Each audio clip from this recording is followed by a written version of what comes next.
மேகமது சேராது வான்மழையும் வாராது தனிமையில் தவித்தேனே உன்னை நீளைத்தேனே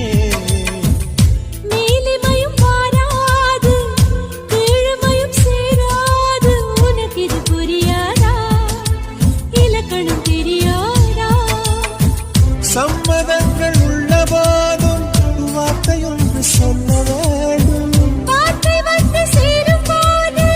நாளும் என்னை கட்டி போடும் மௌனம் ஒன்று போதும் போதுமே கண்கள் பேசிவிடணும்